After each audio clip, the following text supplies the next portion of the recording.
Bueno, vamos a hablar de un tema que nos comprende a la gran mayoría de los habitantes de este planeta, porque la gran mayoría pues, somos padres y las mujeres madres, muy pocos son los que quedan solteros o que no tienen chicos. Incluso aquel que no tiene chicos o que no los puede tener, los busca, los adopta. Estamos con Nancy María Bono, o Nancy Bono para ser más rápido. Ella es licenciada en psicología, pero trabaja fundamentalmente en la asistencia a quienes van a ser madres y padres y a quienes fueron madres, o sea, toda la parte postnatal. Y bueno, vamos a empezar por el principio. Las chicas saben poco de la maternidad cuando se casan, no me equivoco. Bueno, yo lo que tendría que primero es definir cuál es el perfil de las mujeres que hoy empiezan a ser madres, porque esto también ha ido variando, es decir, en todos estos últimos años, es decir, yo hace ya más de 30 años que trabajo con todo el tema maternidad en general, y bueno, en otro momento era la pareja que a lo mejor tenían como edad promedio 23, 25 años, se habían casado y su meta era tener un hijo o formar una familia. No es tanto el perfil de las mujeres que acceden hoy a la maternidad. Si en general nosotros siempre comentamos que nosotros tenemos como promedio de edad hoy 34, 35, 36 años para arriba de inicio de la maternidad. Porque esto tiene una explicación muy coherente con los cambios en la situación de la mujer. La mujer trabaja ahora. La mujer, a ver... La mayoría de nuestras abuelas no trabajaban. Claro. Hoy la maternidad no es en general la primera elección de una mujer. Es decir, hoy la maternidad puede ser la segunda o la tercera elección que hace en su vida. Es decir, porque todas las nuevas generaciones, primero como mujeres optaron por una carrera o por un trabajo. A veces por necesidad, no por elección, ¿no? Y por necesidad o por elección, pero es decir, hoy la mujer, es más, hoy el juego de la mamá, yo siempre lo charlo con los grupos, es decir, no existe como valor para un juego de las niñas, porque ellas se preparan para ser modelos, para salir a trabajar, es decir, para muchos otros estereotipos que circulan entre el ámbito de las mujeres y no exactamente el de ser madres. Es decir, el ser madre aparece en otro momento de la vida hoy, cuando es como que, bueno, y ahora me queda ser madre, o me falta ser madre. Y esa mujer de 30 y pico de años, ¿qué conocimientos tiene de cómo llevar adelante un embarazo? Nada. Nada, porque estuvo no... en su tarea, en su trabajo. No, claro, porque, bueno, es que esto nos marca mucho toda la problemática que hoy enfrentamos en el consultorio y en los grupos con las nuevas parejas.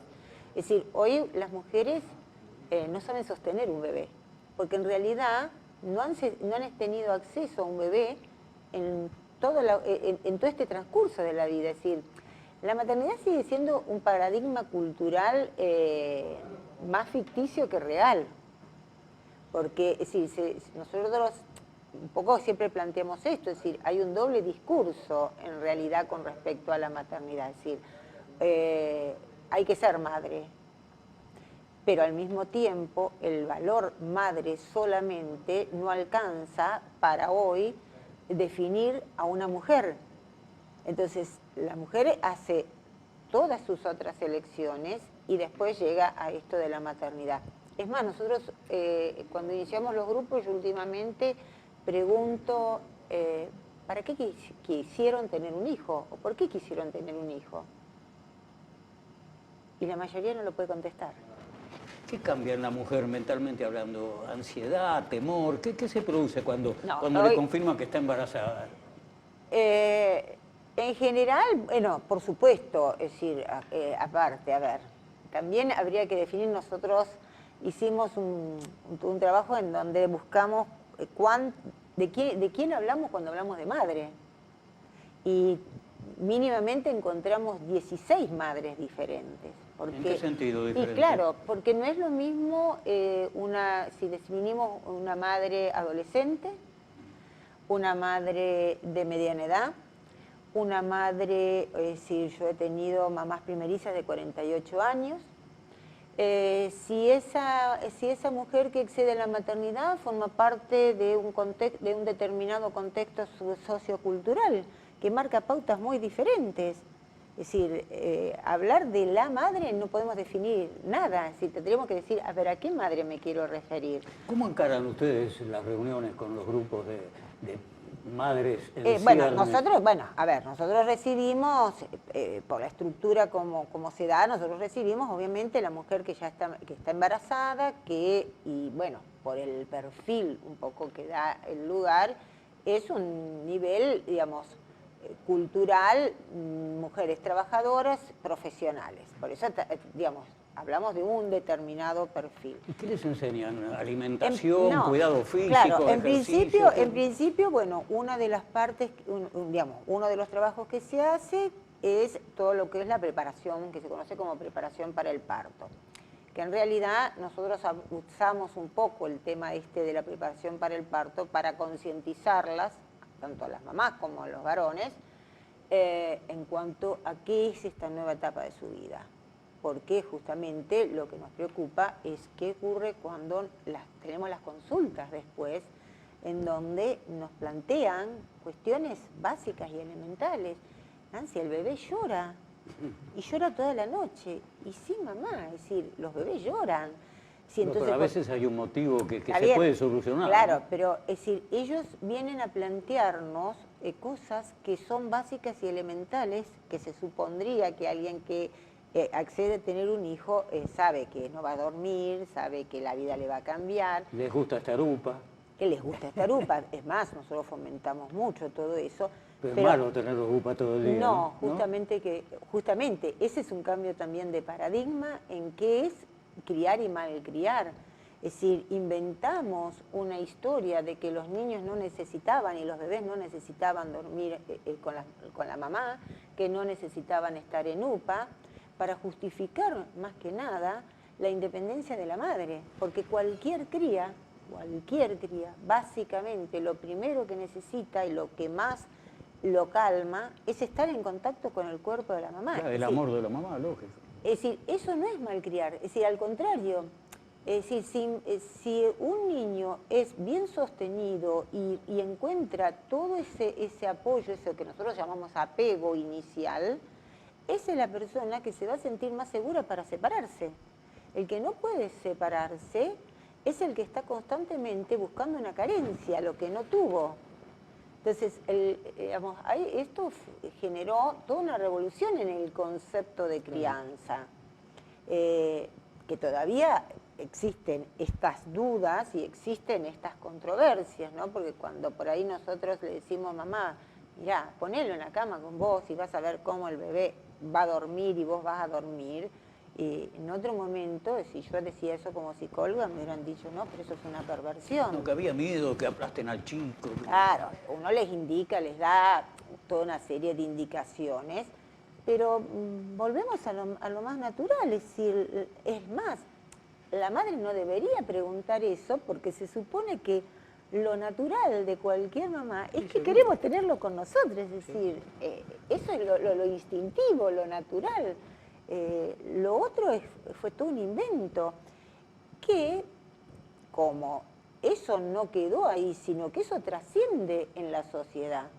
Es decir, cuando nosotros hoy en la sociedad vemos esta falta de compromiso, esta falta de apego, esta falta, es decir, de vínculos más sanos con el otro, es decir, tiene que ver porque evidentemente hubo una falla en la raíz de los moldes de los vínculos.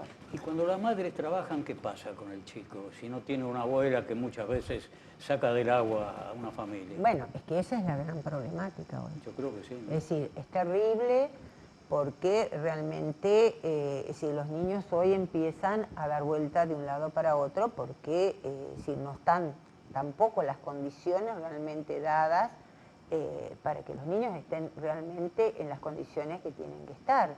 Entonces acá hay un problema, es decir, el cuidado del niño hoy es un problema social. Es decir, porque pasa por quién cuida a los niños, otro tema que nosotros trabajamos, de ver quién cuida hoy a los niños. Está bien, en algunos casos aparece la abuela, Pero bueno, hoy tampoco la abuela es la misma abuela que era en otro momento, porque hoy en general las abuelas tienen también su vida propia, Seguro. que se lo merecen. Es decir, yo también siempre se los aclaro a las parejas. Es decir, también es respetar esa otra etapa en la vida en donde, bueno, uno accede a otra libertad que a lo mejor la resignó con sus hijos. Entonces tampoco es, digamos, justo que uno les diga, bueno, ahora te toca cuidar a los nietos. Y van a parar a las guarderías muchos chicos, ¿no? Bien, van a parar a las guarderías. Sí, acá tenemos las opciones, los abuelos, las guarderías. La palabra guardería suena muy dura. ¿Vos pero la que se usa? No, se usa jardín maternal. Pero en realidad, la verdadera palabra y el verdadero concepto es el de guardería, porque cuando surgen estas instituciones, ¿por qué surgen? Surgen en la Segunda Guerra Mundial, cuando frente a la demanda laboral, por la ausencia del varón, las mujeres tuvieron que acceder a los ámbitos laborales, y ahí empiezan a decir, bueno, ¿y ahora qué hacemos con los niños?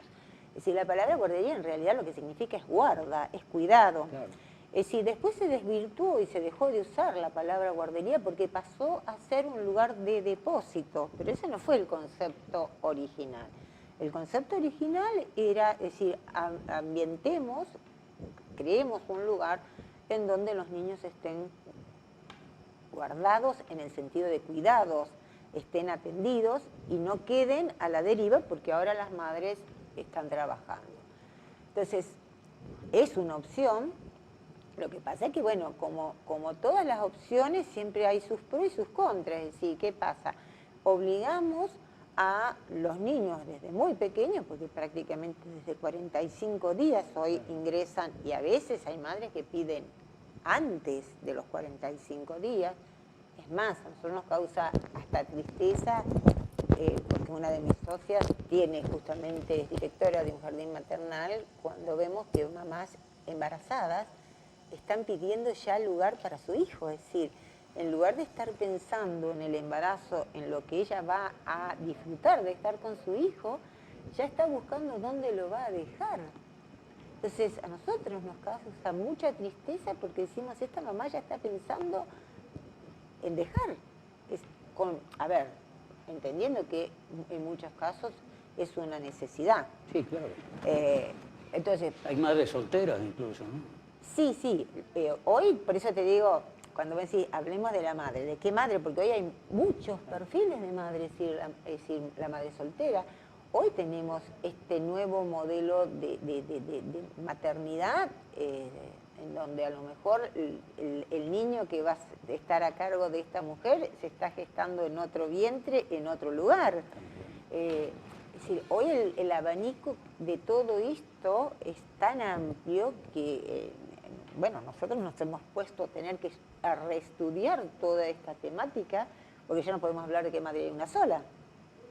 Es decir, nosotros hoy, por ejemplo, podemos recibir un niño que la mamá que lo está criando no es la misma que lo gestó, pero tampoco es la misma que aportó la base genética, porque una mujer donó sus óvulos, otra mujer gestó y esta está criando. Sí, todos estos sistemas de fertilización Bueno, modernos han cambiado la historia. Claro, ¿no? eso crea toda una nueva, digamos, todo un nuevo paradigma de cómo definimos, hasta desde quién es madre, quién es la madre. Yo ayer estuve charlando con Mirta Gellman, hablando de esto de cuál es la identidad. Es decir, porque bueno, se viene sosteniendo esto de la identidad genética, claro. Pero hoy la identidad genética puede ser anónima, porque también hay donantes de esperma anónimos. Claro. Entonces, ¿de qué identidad queremos hablar? Creo que va a haber que revertir todo un montón de conceptos que antes se daban por hechos, ¿no? Y no los cuestionábamos. Se dice que el bebé en la panza de la mamá escucha, entiende, siente olores. Todo. ¿Sí? Todo. ¿Hay que hablarle al chico cuando está en la panza? Claro, lo que pasa es que, a ver, también, lo que hoy sabemos de lo que es la vida intrauterina no es lo mismo que podemos saber hace 30 años atrás.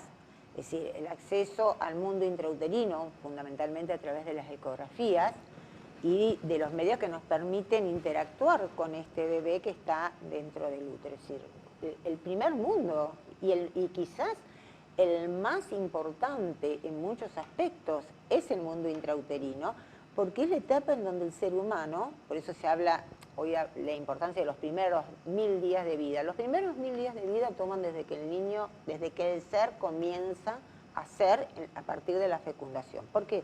Porque es la época de mayor formación de todo. Es decir, si ahí actúa cualquier noxa que actúe, va a dejar secuelas para el resto de toda su existencia.